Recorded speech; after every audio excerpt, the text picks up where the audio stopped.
21,000 foot উচ্চতায় বজ্রপাতের আঘাতে চোখের সামনে আপনার প্লেনের পাখা বিচ্ছিন্ন হয়ে গেল। তার কিছুক্ষণের মধ্যে আপনি নিজেকে আবিষ্কার করলেন খোলা আকাশের সিট বেল্টে বাঁধা অবস্থায় প্লেন থেকে বিচ্ছিন্ন হয়ে ঘুরতে ঘুরতে নিচে পড়ছেন, আর নিচে অ্যামাজন জঙ্গল অপেক্ষা করছে। হাজার হাজার ফুট উচ্চতা থেকে বিনা প্যারাসুটে প্লেন থেকে মাটিতে পড়ে ভাগ্যক্রমে আপনি বেঁচে গেলেন, আর চারদিকে কেউ নেই, শুধু মৃত্যু আর ভয়। এটা কোনো মুভির দৃশ্য নয়, জুলিয়ানে কপকে নামের 17 বছরের এক কিশোরীর জীবনের বাস্তব অভিজ্ঞতা। 92 জন যাত্রী আর ক্রুয়ের মধ্যে জুলিয়ানে কপকে ছিলেন একমাত্র যে বেঁচে গিয়েছিলেন ইতিহাসের সবচেয়ে ভয়ঙ্কর প্লেন দুর্ঘটনা থেকে। আজ আমাদের ভিডিওর টপিক ফ্লাইট 508, যেখানে জুলিয়ানে কপকে নামের 17 বছরের এক কিশোরী যে উড়ন্ত প্লেন থেকে ছিটকে পড়েছিল অ্যামাজন জঙ্গলে আর বেঁচে গিয়েছিল 11 দিনের রোমহর্ষক অভিজ্ঞতার পর। আপনি যদি আমার চ্যানেলে নতুন হয়ে থাকেন তাহলে লাইক আর সাবস্ক্রাইব করে দিতে ভুলবেন না। জুলিয়ানে কপকে জন্মগ্রহণ করেন 10 অক্টোবর 1954 সালে লিমা, পেরুতে। তিনি ছিলেন 2 জার্মান প্রাকৃতিক বিজ্ঞানীর কন্যা। তার বাবা হান্স ভিলহেমস কপকে একজন জীববিজ্ঞানী ছিলেন এবং মা মারিয়া কপকে একজন পক্ষীতত্ত্ববিদ। তার বাবা মা লিমার ন্যাচারাল হিস্ট্রি মিউজিয়ামে কাজ করতেন। 1968 সালে তারা অ্যামাজন জঙ্গলে বৈজ্ঞানিক গবেষণার জন্য কাজ শুরু করেন এবং তাদের কিশোরী মেয়েকেও সঙ্গে নিয়ে যান। তারা গড়ে তোলেন পাঙ্গুয়ানা বায়োলজিক্যাল স্টেশন, যা ছিল স্তন্যপায়ী প্রাণী, কীটপতঙ্গ এবং মাছের গবেষণা কেন্দ্র। এটি পেরুর নিম্নভূমির গভীর জঙ্গলের ভেতরে প্রতিষ্ঠিত। স্টেশনটি অত্যন্ত প্রত্যন্ত এলাকায় হওয়ায় জুলিয়ানে কয়েক বছর বাড়িতেই পড়াশোনা করতেন, কিন্তু পরে স্থানীয় শিক্ষা কর্তৃপক্ষ নির্দেশ দেয় যে তাকে উচ্চ বিদ্যালয়ে ফিরে পড়তে হবে। 1971 সালের ডিসেম্বরে জুলিয়ানের উচ্চ বিদ্যালয়ের পড়াশোনা শেষ হয়। জুলিয়ানে ও তার মায়ের মূলত ক্রিসমাসের অন্তত 1 সপ্তাহ আগে স্টেশনে ফেরার কথা ছিল, কিন্তু জুলিয়ানের গ্র্যাজুয়েশন অনুষ্ঠানের জন্য কয়েকদিন বিলম্ব করতে হয়। 24 ডিসেম্বর যখন তারা ফিরতে প্রস্তুত, সেদিন আর কোনো টিকিট পাওয়া যাচ্ছিল না, কারণ ক্রিসমাসের জন্য সবাই বাড়ি ফিরছিল। শুধু লানসা ফ্লাইট 508 টিকিট ছিল। লানসা তখন একটি কুখ্যাত এয়ারলাইন, 1963 সালে প্রতিষ্ঠিত একটি পেরুভিয়ান এয়ারলাইন। সারা পেরুর মধ্যে যাতায়াতের জন্য এটি উপকারী ছিল। পরবর্তীতে আন্তর্জাতিক রুটও যুক্ত হয়, চিলি, হন্ডুরাস, মায়ামি ইত্যাদি। কিন্তু এয়ারলাইনটির খুব খারাপ নিরাপত্তার রেকর্ড ছিল। 1966 সালে লানসা ফ্লাইট 101 দুর্ঘটনায় 49 জন নিহত হয়। 1970 সালে লানসা ফ্লাইট 502 ইঞ্জিন আগুন ধরে ভেঙে পড়ে, 101 জন যাত্রী নিহত হন। কারণ ছিল পাইলটের ভুল এবং অবহেলাজনিত রক্ষণাবেক্ষণ। একটি প্রচলিত কথা ছিল, লানসা ল্যান্ডস অন ইটস বেলি, অর্থাৎ লানসা সবসময় পেটে ভর দিয়ে পড়ে। এত খারাপ সুনাম জেনেও জুলিয়ানে ও তার মা টিকিট বুক করেন, কারণ আর কোনো উপায় ছিল না। উড়ানের প্রথম আধা ঘন্টা সম্পূর্ণ স্বাভাবিক ছিল। ক্রুরা যাত্রীদের ব্রেকফাস্ট দিচ্ছিল, পাইলটরা নিজেদের পরিবার নিয়ে কথা বলছিল, আর সবাই আনন্দে ছিল, কারণ পরের দিনই ছিল ক্রিসমাস। সকলেই পরিবারের কাছে ফিরছিল। কিন্তু বিমানটি যখন নিচে নামার প্রস্তুতি নিচ্ছিল, তখন হঠাৎ আকাশে কালো মেঘ জমে যায়। কয়েক মুহূর্তের মধ্যেই সামনে ভয়ঙ্কর ঝড় দেখা যায়। পাইলটরা সিদ্ধান্ত নেন ঝড় এড়িয়ে যাবেন না, সরাসরি এর ভেতর দিয়ে যাবেন। বিমান অন্ধকারে ডুবে যায়, বজ্রপাত শুরু হয় এবং প্রবল টার্বুলেন্সের কারণে বিমান ভয়ানকভাবে কাঁপতে থাকে। এত বেশি কাঁপতে থাকে যে যাত্রীদের ওভারহেড লাগেজ বেরিয়ে এসে তাদের উপর পড়তে শুরু করে। ভয়ে ছড়িয়ে পড়ে। 20 মিনিট ধরে এই ভয়ঙ্কর অবস্থা চলতেই থাকে। তারপর ঠিক 21,000 ফুট উচ্চতায় বিমানটির ডান পাশের ডানা বা রাইট উইংয়ে বজ্রপাত হয়। তাতেই আগুন ধরে যায় এবং কিছুক্ষণের মধ্যেই ডান উইংটি ভেঙে আলাদা হয়ে যায়। সঙ্গে বাম উইংয়ের কিছু অংশ ছিটকে পড়ে।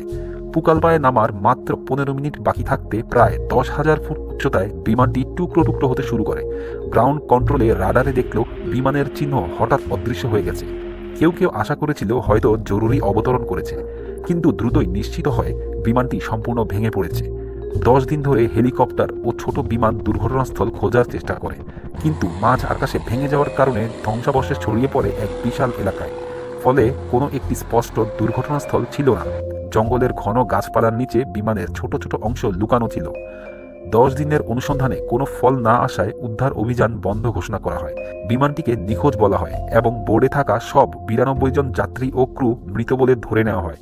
সবাই ধরে নেয় 10,000 ফুট থেকে পড়ে কেউ বাঁচতে পারে না, সবাই মারা গেছে। জুলিয়ানে কিভাবে বাঁচল তাহলে? জুলিয়ানে বসেছিল second last rho, seat 19F। এটি একটি উইন্ডো সিট, যে সারির 3টি সিট সহ বড় অংশটি ভেঙে আলাদা হয়ে যায়।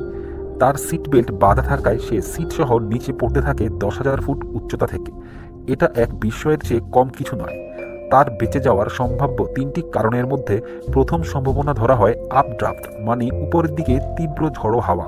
ঝড়ের কারণে শক্তিশালী বাতাস নিচে পড়া জিনিসগুলোকে ওপরের দিকে ঠেলে দিচ্ছিল, এতে তার গতি কমে যায়। দ্বিতীয় সম্ভাবনা ধরা হয় সিটের ঘূর্ণন। তার সিটটি অত্যন্ত দ্রুত ঘুরছিল, যেন হেলিকপ্টারের ব্লেডের মতো, এতে পতনের গতি আরও কমে যায়। তৃতীয় সম্ভাবনা ধরা হয় অ্যামাজনের ঘন জঙ্গল ও লতাপাতা। ঘন পাতার স্তর ও লতাগুল্ম একটি প্রাকৃতিক কুশন তৈরি করে, সে সরাসরি মাটিতে আছড়ে পড়া থেকে বেঁচে যায়। 25 ডিসেম্বর ক্রিসমাসের সকাল, সে কাদায় ভেজা অবস্থায় জঙ্গলের মাটিতে পড়েছিল।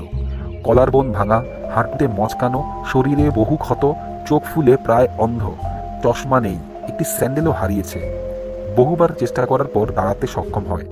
প্রথমেই সে নিজের মাকে খুঁজতে চায়, ডাকতে থাকে, কোনো সাড়া নেই। জঙ্গল শুধু ব্যাঙ, পোকামাকড় ও পাখির শব্দে ভরা। কিন্তু জুলিয়ানে অ্যামাজন জঙ্গল সম্পর্কে জানত। সে সাধারণ শহুরে মেয়ে ছিল না। 3 বছর জঙ্গলে কাটানো তার অভিজ্ঞতা তাকে বাঁচিয়ে রেখেছিল। সে জানত কোন প্রাণী ও উদ্ভিদ বিষাক্ত, কিভাবে বাঁচতে হয়। জুলিয়ানে পাতায় জমে থাকা পানির ফোঁটা চেপে তৃষ্ণা মেটায়। খাবার খোঁজে। জুলিয়ানে মাশরুম খুঁজে পায়, কিন্তু মাশরুম দেখে সন্দেহ হয় যে এটা বিষাক্ত হতে পারে, তাই সে এড়িয়ে যায়। প্লেন থেকে পড়া একটি কেক খুঁজে পায়, কিন্তু ভেজা থাকায় কেকটা খাওয়ার মতো ছিল না। শেষে বিমানের পড়ে যাওয়া এক প্যাকেট ক্যান্ডি পায়, যেখানে মাত্র 30টি ক্যান্ডি ছিল। জুলিয়ানে প্রতিদিন সামান্য করে খাওয়ার সিদ্ধান্ত নেয়।